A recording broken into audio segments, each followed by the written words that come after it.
TLO, what's poppin'? We are on Twitch. We are not live anymore. Something was going on with the stream, man, so it just got off. But you can leave a like, comment, subscribe. Turn on your post notification bells, man. Let's continue to grow the family from Chicago to the UK. This is the channel where all the highlights from the live will be. If you miss it, don't forget we do got the Patreon. I honestly have a lot of fun over on the Patreon. That's where we watch a lot of good shows, man. Stuff that we can't put on YouTube. And we also got the Discord, man. I'm going through some of these Discord stuff. A lot of them was already saved, like this one. Scotland is the desire for independence growing? Question mark. DW documentaries, man. I don't know if they're going to let me post it, but we're going to try it. Because if it doesn't get posted here, where's it going? Patreon. Let's get into it. The Union flag still flies over Scotland, but for how much longer? Struggling with the economic impact of Brexit compounded by the energy crisis, more and more Scots are going through a difficult time. For many, there is only one way out. Very much hope we gain our independence because we deserve it and we're being mistreated by the Westminster government for the last 300 years. Many Scots hope for a second referendum on Scottish independence in October 2023. The first referendum was held in that's coming up. It's coming up. 2014, and 55% of Scots voted to stay in the UK.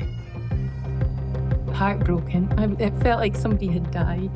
Sorry, I can't, even thinking about it now gets me upset. Another chance. No. The national situation is coming to a head. In the background, opposition to independence is also quietly gathering support. Because Scotland wanted to be a part of Brexit, right? But the UK broke away from it, right?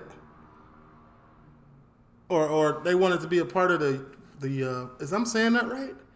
The UK broke away from what made it easy to travel. You know what I'm talking about. But Scotland didn't want to break. Okay. The population in Scotland would not be willing to undergo a period of austerity in order to gain independence. Got a I'm a technical. little confused why they did a voiceover right there. But we're going to ride with it.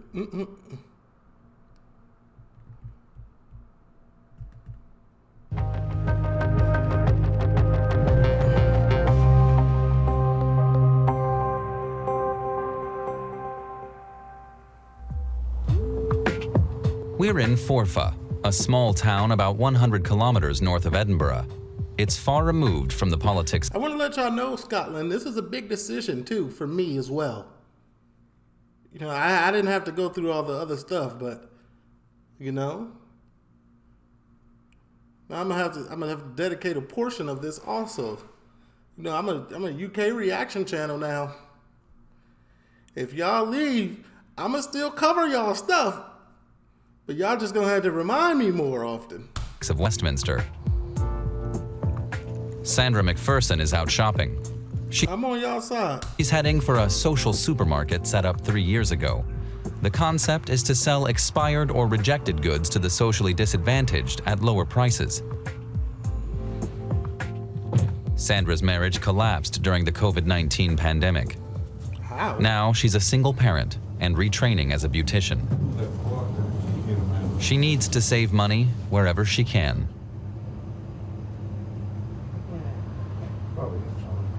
Just because everything else is going up, all the bills, the petrol, even in your normal supermarkets, there's a big price increase in the produce. So this place is definitely it's ideal for people like me just now. As the months have gone on, I've been using it more regularly now, and I've definitely noticed a big savings in my shopping bills. Right, do you have your card number? I have my card. People in need are eligible for a membership card and can do their shopping here. We've seen an increase, quite a considerable increase, in the amount of people signing up and becoming a member. We've got a lot of in-work poverty now, which is a In-work poverty is a key word, man. Just because you got a job do not mean you still not broke. Because you know what I'm saying, with the price of living and the cost of everything going up, that's where all the money's going to. Barely paying rent out here. situation that you would never have thought you would even have a terminology called in-work poverty. You know, it shouldn't be such a thing. The last stages. Thank you. Was it cash or card? I've got cash. Perfect. So £2.90, please. Perfect. The first crisis was Brexit, which 62% of voters in Scotland opposed. Then came the pandemic and the war in Ukraine. The resulting rise in energy prices has hit Scots harder than other Western Europeans. Costs here are twice as high as in the Eurozone. Shops in Forfar are closing down one by one. With the National Health Service also in crisis, winter threatens to be precarious for many people.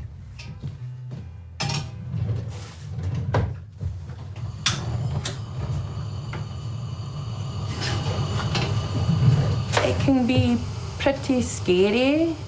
So yeah, I like every time I boil the kettle, I'm just thinking, how many pennies is that going to be? Oh my God. I did nothing. Joseph and Noah, Sandra's two sons, have to make sacrifices too. Their games console eats up electricity, but Sandra doesn't want to economize on that just yet. For now, the electric light in the room stays off. They can manage with daylight. The same with the shower. The shower is actually more scary. So I find myself now saying, you know, I'm already like that. Like for some reason, like I don't even like sitting with lights on, and if I could just open the blinds and use the daylight, I'm cool. Florida, where at least where I stay, water is free. But you gotta remember, like I pay $2,000 a month for rent, and I'm barely making rent this month. It's too much for me too, man. We feeling it everywhere. It's too much for me. So if y'all see me back in work, y'all know why. But yeah, I feel it. that's it. You've had 5 minutes, you're clean. You can get out of the shower now. We can't afford for the hot water just running. Yeah, if you shower every day, 5 minutes, you should be... Kai is also feeling the crunch and blames politicians in Westminster. In his opinion, the devolved Scottish government is not completely sovereign and is kept dependent on the UK government in many financial matters.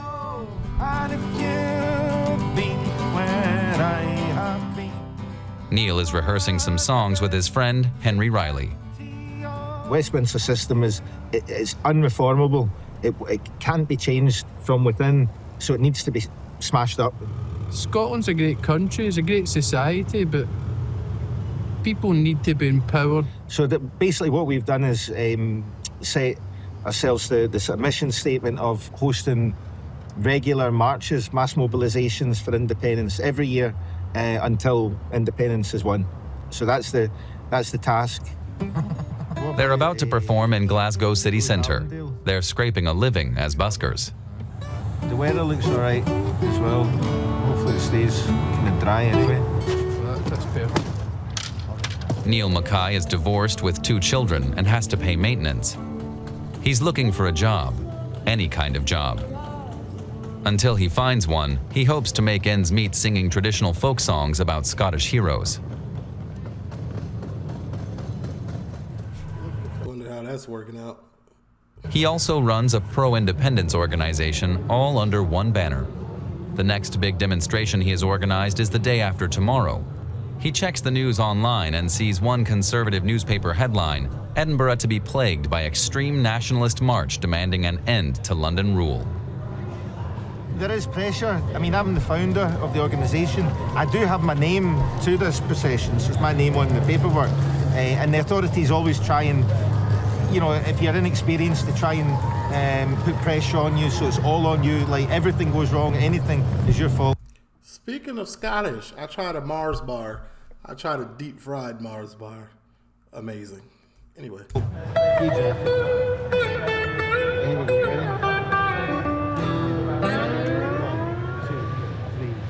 tomorrow.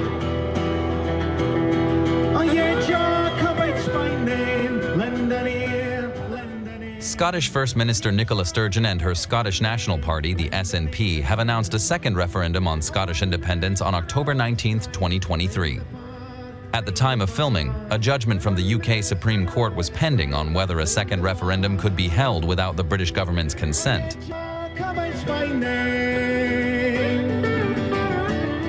Why should we ask the English Supreme Court, basically, or the court of the British state, which is not going to come down in our favour, why are we asking them and giving them that power? Why are we giving them the power? It makes no sense. Yeah, the people that you want independence from, you're asking them for permission to do something that doesn't benefit them. It's not very, you know what I'm saying? It's not very, it's not gonna come out in your favor, it doesn't sound like. Have given a number of democratic mandates to the SNP government. And in Scotland, the people are sovereign. We have already said we want a referendum. We've given the legal mandate for that. So nobody should stand in the way of that. Not Westminster should block it as such, but neither should the Scottish government allow them to block it. It's just ridiculous. You can do it by tomorrow if you dare. Sounds like y'all fighting an up, and y'all, how it looks is y'all fighting an uphill battle with game sliders turned on against y'all, not in y'all favor. Y'all climbing an uphill battle with a 20,000-pound, with a 20-pound backpack on. You can do it by tomorrow if you dare. What has caused the crisis? Is it the ongoing financial dependence on Westminster in so many matters? Or has the Scottish government been misspending funds? Have you been struggling to grow out your beard? Did you start out with visions of... No, I have not.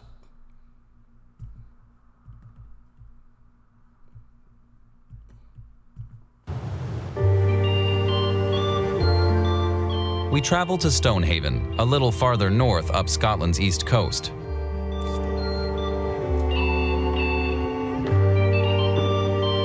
He out there looking like Father Ted. My bad. This is serious.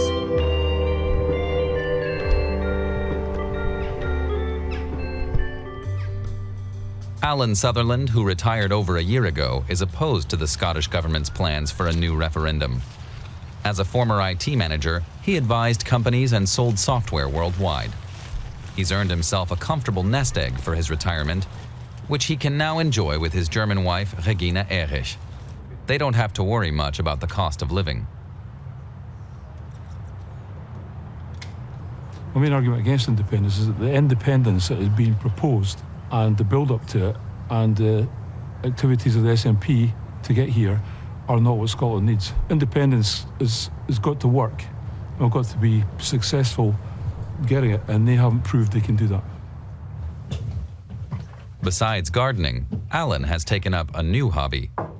Describing himself as a Scot and a Brit, he's actively organizing protests against plans for Scottish independence. There's time for a quick coffee before he returns to his computer. His wife supports him in his activities. My job doesn't depend on me keeping my mouth shut. I've got a voice. I was a salesman for a long number of years. I know how to get in front of people and to persuade people. Now a pensioner, Alan has considerable influence on current debate from his desk. He may be under the radar, but he is very effective.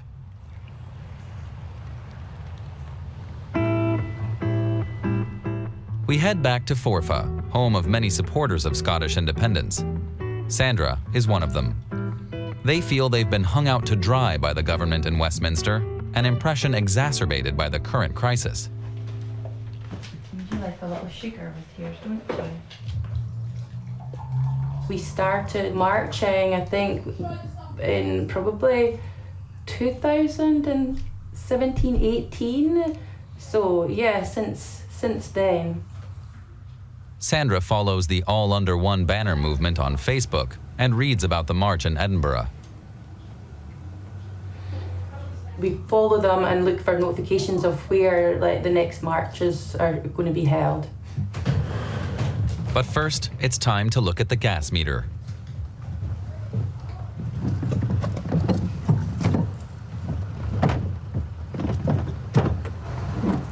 Once a month, Sandra reads the meter and enters the result in an app. She hopes that economizing on heating will reduce her monthly bills.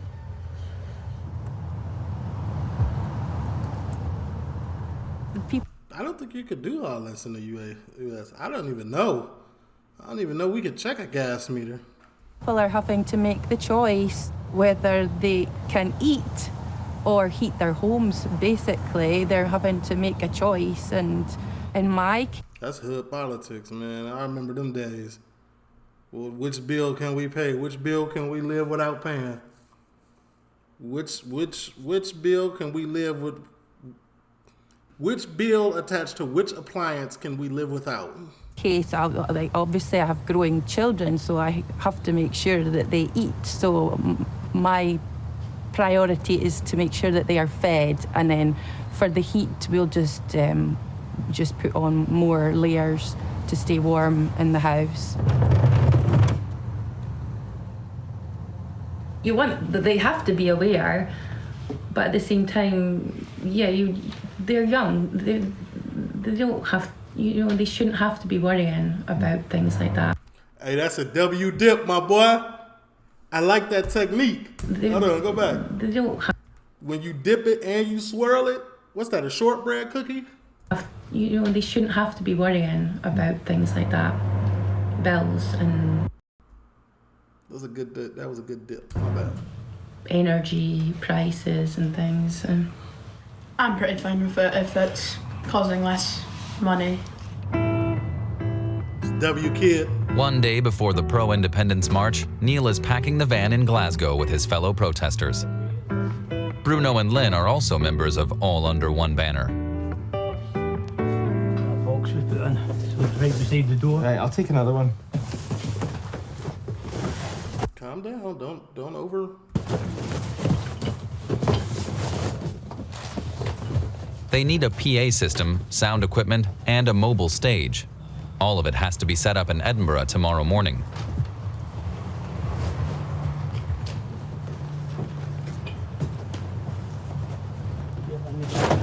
Before the pandemic, Neil managed to mobilize up to 200,000 people for one demonstration. But the COVID-19 restrictions on large events were a huge obstacle for his marches. That's a generator? It's difficult to get to estimate, but maybe 5,000 to 10,000 people. If we get that, if that happens tomorrow, it'll be ideal. That'll be a really good turnout, because the weather's not going to be good. But it's Scotland, and the revolution isn't just going to be won in the sunshine. So, yeah. Okay, let's open this one up. Neil and his team say Scotland has always been poorer than the south of the UK. They blame the government in Westminster for a lack of financial support.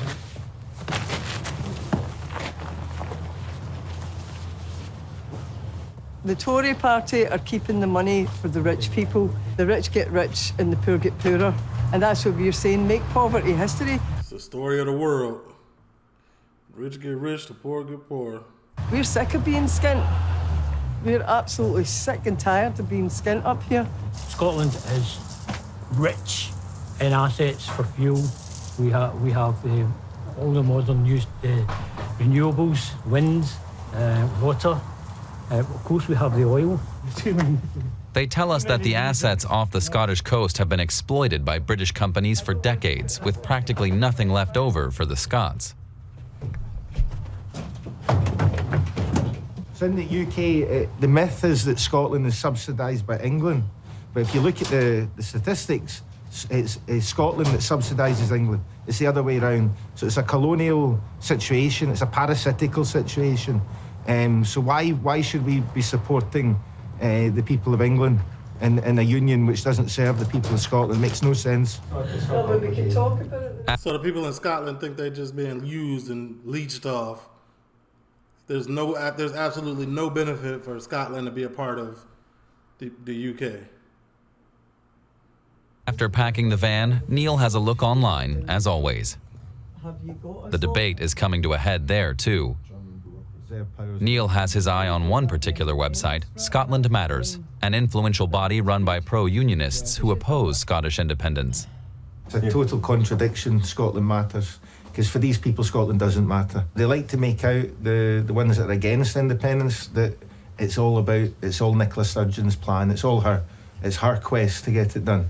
But they forget that we've elected her and that we've elected the SNP numerous times and given democratic mandates. So they try and, circumvent the drive for independence. It's the people that are driving it.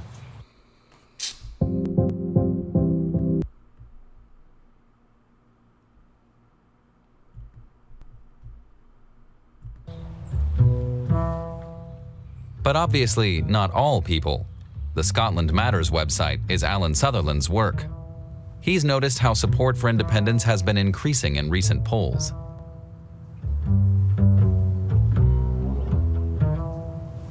Started Scotland Matters almost 4 years ago.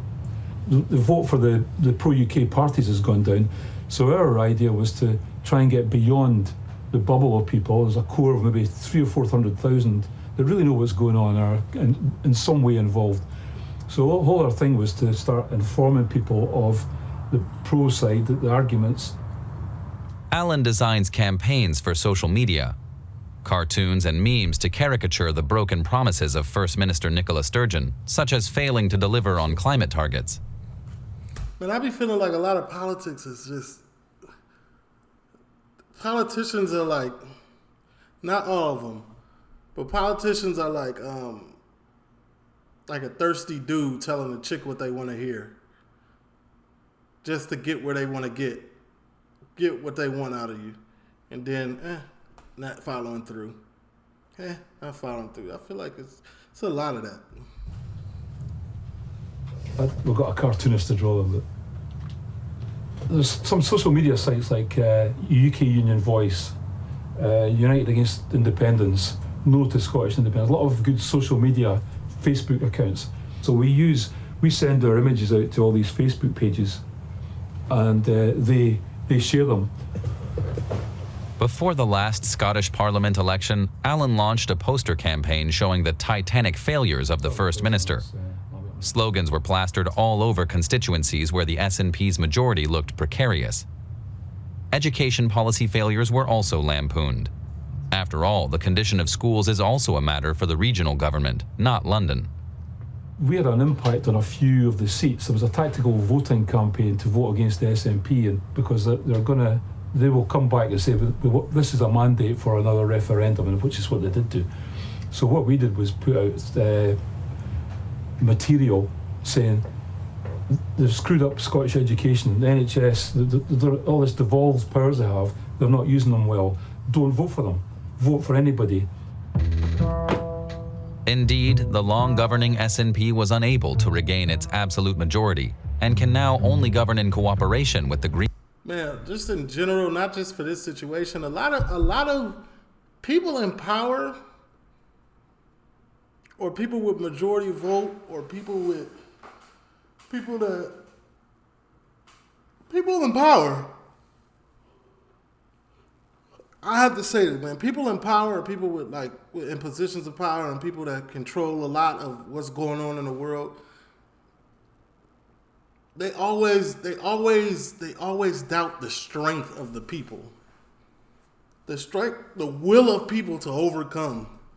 The will of people to not want to be in a position where that they're currently in is much, much stronger than whatever they got going on, man. And as soon as them people band together, I'm speaking in general terms right now. So it's I rock with the UK, including Scotland. If they want to be with the UK or if they don't want to be with the UK, I'm rocking either way. I still love everything over there. Green Party. Alan is thinking up new ways of keeping Scotland in the United Kingdom.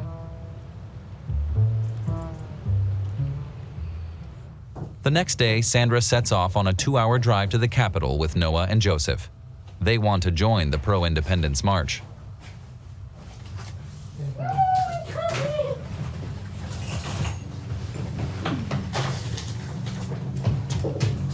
I'm not gonna lie, Sandra, you got a nice ass crib.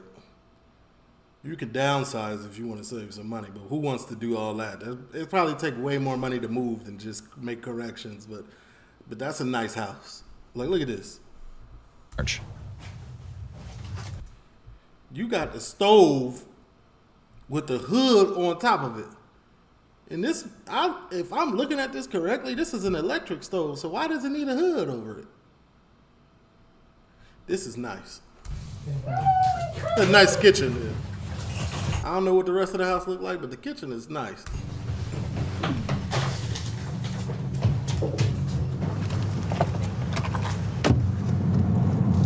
Trip to Edinburgh today, boys. Yeah. Are you excited? Sandra tells us that the bus connection is not very good, so they're driving. She's put around 50 euros worth of fuel in the tank, a small fortune for her. I budgeted money for petrol for today because we've known about this march for quite a while. It's our first one since 2019. So we're really looking forward to getting back at it. What will you be chanting? What do we want? Independence. When do we want it? No! Yay! No! It's a W hat too, my boy. Y'all looking like a real Peaky Blinder. Yay!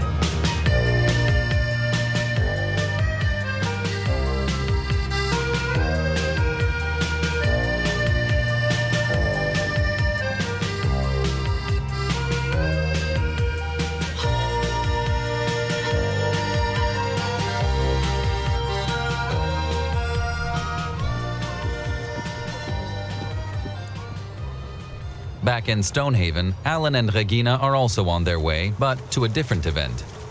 Regina Erich tells us that they no longer have contact with some of their friends and neighbors. Just like Brexit, the question of independence is incredibly divisive.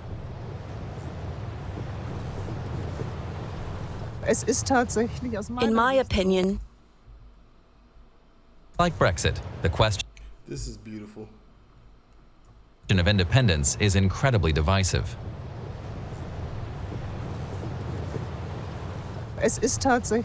in my opinion, it's become really important where you stand.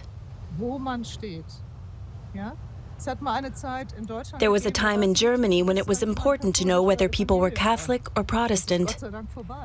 Those times are over now, thank goodness. But in Scotland nowadays, when you meet a new person, or even if you know them well, people want to know, which side are you on?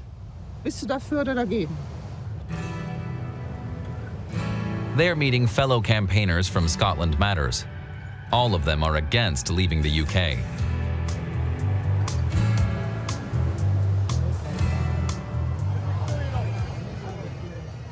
On Johnston Terrace, Edinburgh, the march is about to start.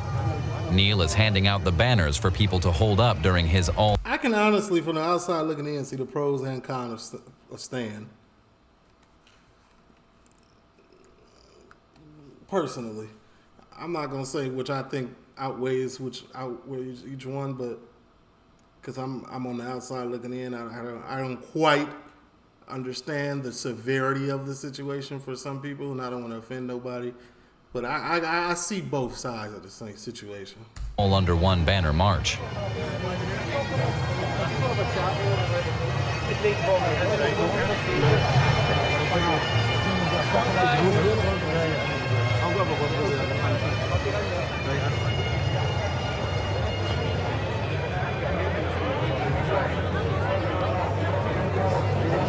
You just squeeze in as well, just keep warming up.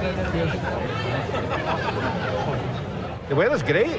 This isn't what was forecast. So, yeah. So a lot of people. Force is with us.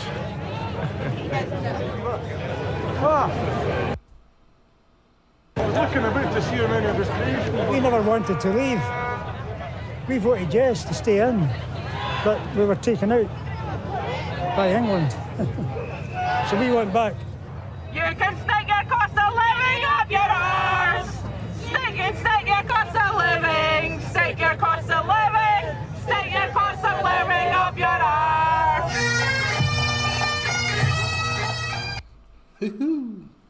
The W chant. The procession starts at 1 o'clock and heads down the Royal Mile in central Edinburgh to the Scottish Parliament building at Holyrood.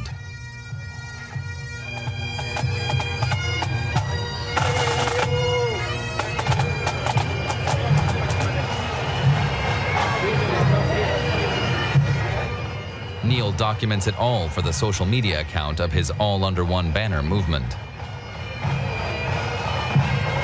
This is get reaches all across the globe, and it shows that Scotland's awakening, and we're going to win.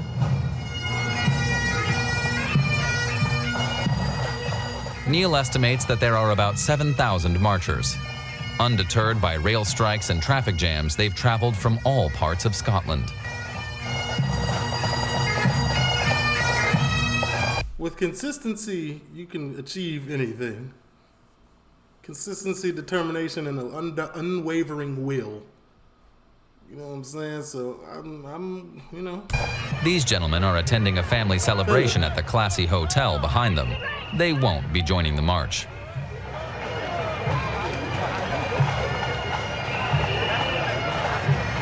I'm not a supporter of independence. I believe we're better than the United Kingdom. Why are you better in the United Kingdom? Because of the support we have as a greater. We've had a 300-year merging of the parliaments, and it's been successful. With a highly successful nation in the United Kingdom, in the Western world. Instead of talking to each other, people stick to their own camps. In Stonehaven, Alan Sutherland and Regina Erich meet their allies in the venerable Unionist Club. Building your online business? Go to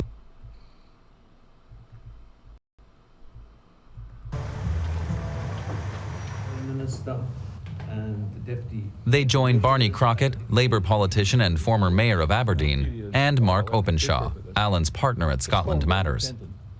They all know that support for independence has been growing over the years.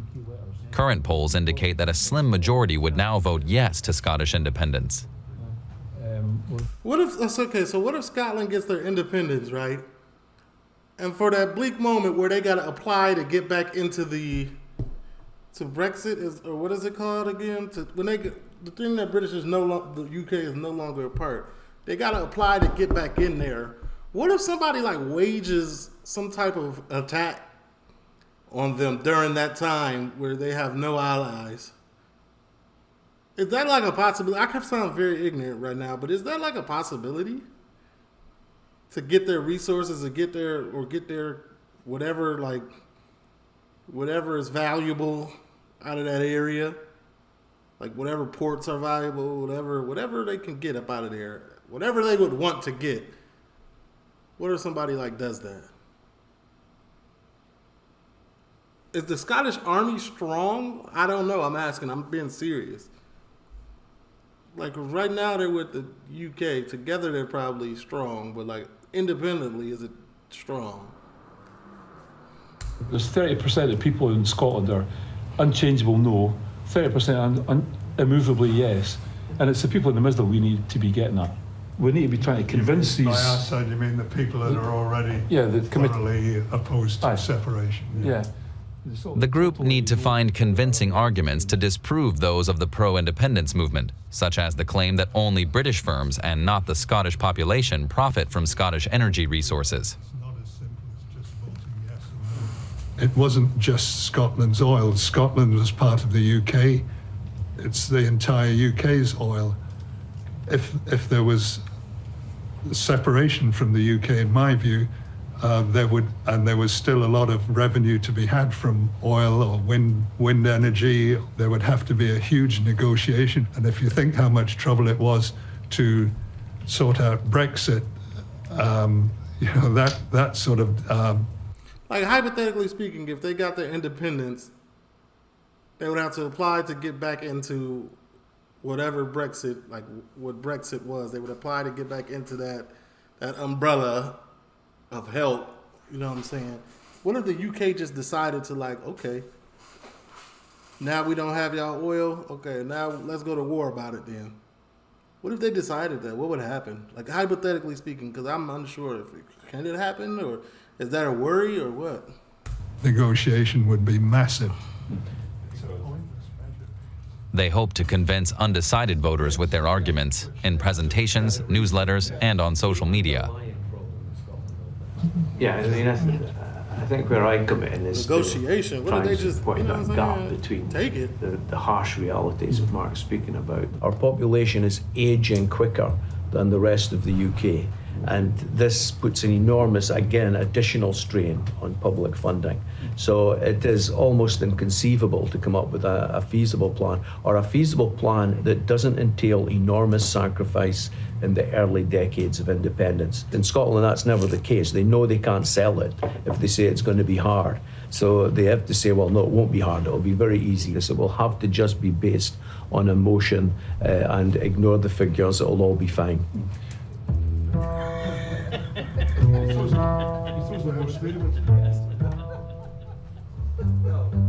There are also questions regarding a hard border with England and the currency. Who has got it right?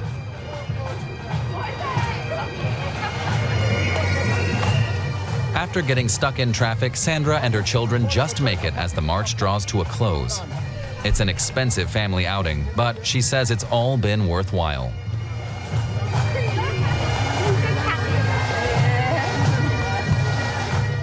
It just raises awareness, and hopefully other people take notice. And fingers crossed, October next year, we get a referendum.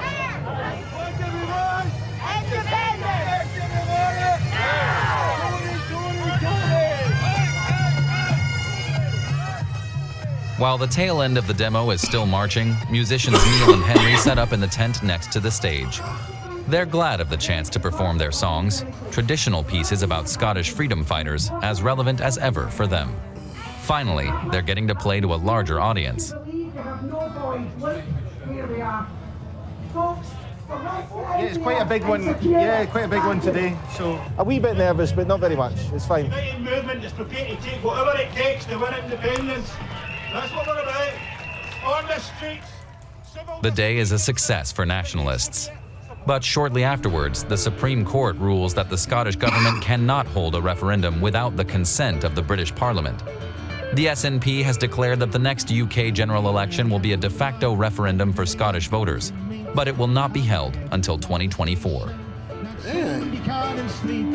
I'll join 200,000. That's sad to meet the train. That's bringing back the Glasgow. If there's any updates on this that I should know about, man, hold on. If there's any updates about this that I should know about, I see like a lot of things aren't happening until later this year and next year. Just let me know in the comments, man. Salute to Scotland. Salute to the UK. I am unbiased. I am gone, though.